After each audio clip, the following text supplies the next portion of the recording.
that it was a beautiful form of life that I born in Afghanistan. Yeah. And it was amazing life that nobody will ever imagine it until they born there and see it. Yeah. But I know I was born in that situation for this transaction to happen, but it was so much painful that from the age of 12, once they find out that I was not one of similar on the same path, one of my sisters will hold me from this hand, and one of my sisters from this hand, and my mother, who was a little bit looked like Esther, would beat me.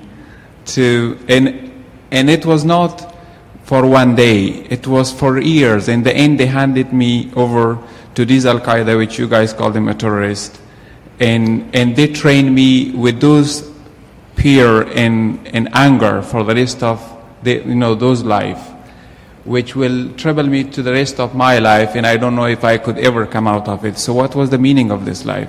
Why should I choose such a shit life? Sorry for this word to say it.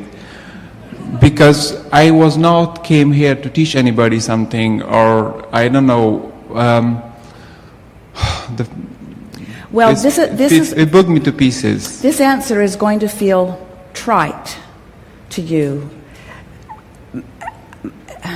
Not a big enough answer for this big question at first.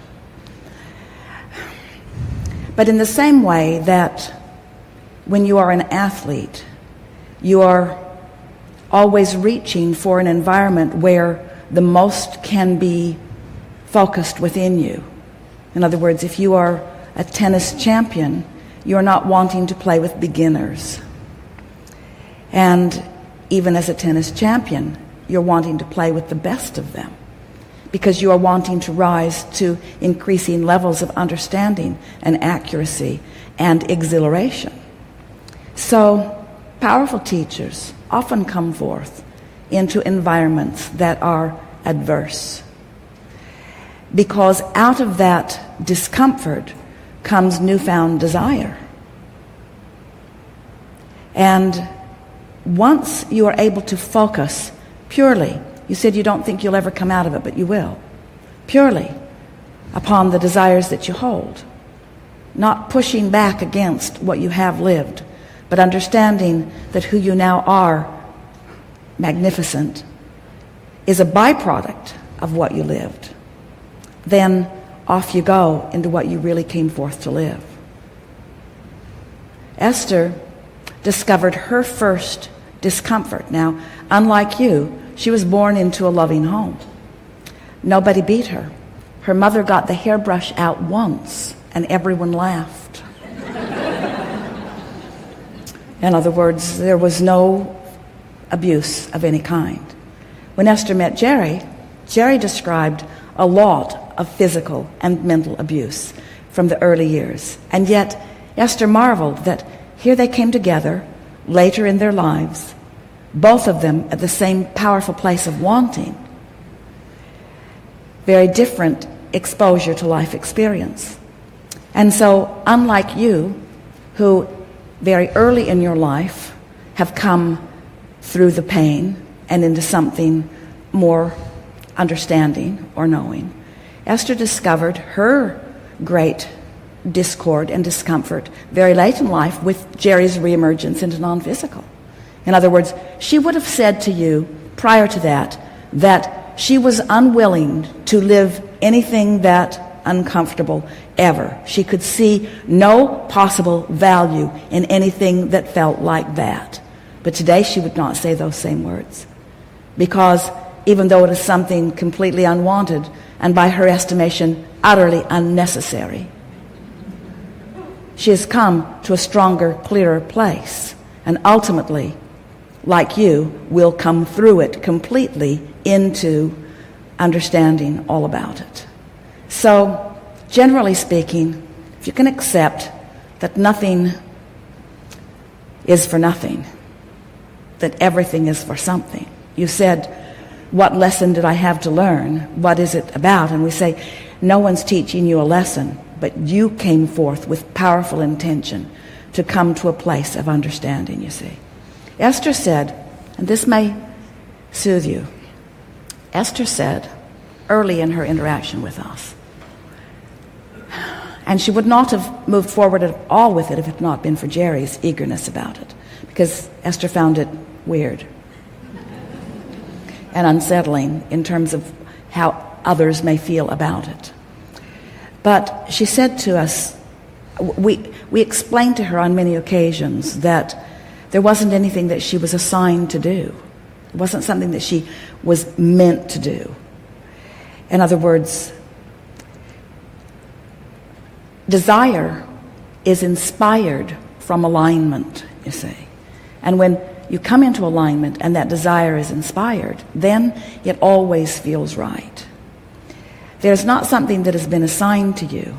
And Esther said to us, Abraham, once she got to know us and got to understand, Jerry was asking such good questions, and we were explaining about law of attraction and the process of deliberate creation and the art of allowing.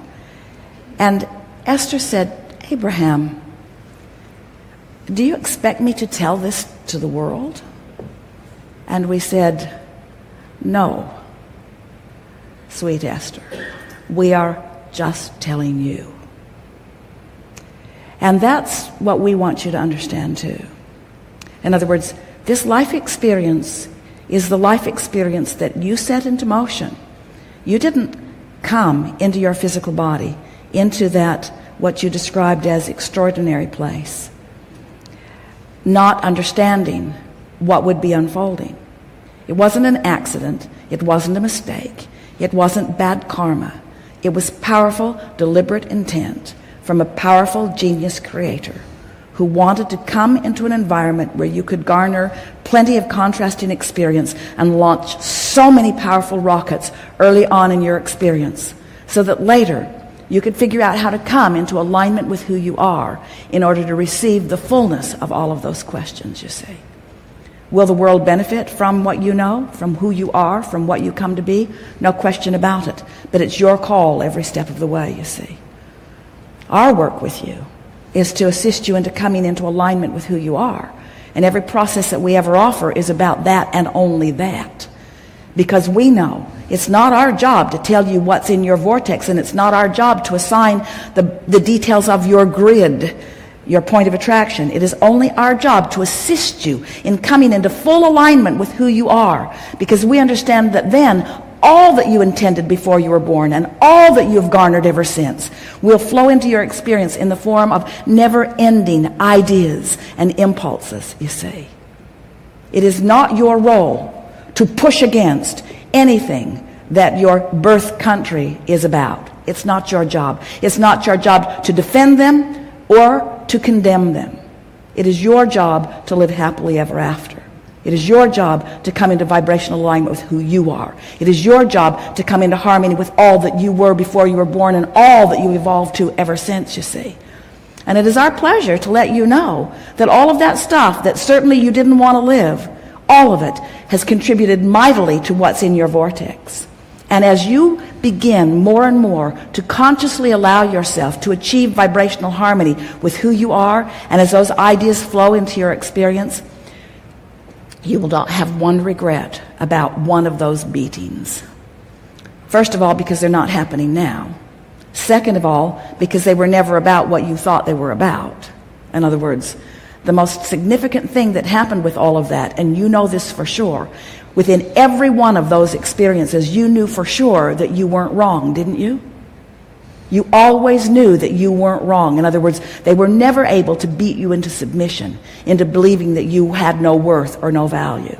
You always knew that was a powerful, integral part of who you are, you see. That's the most powerful part of this message, you see. Thank you for bringing me here. Have fun with all of this.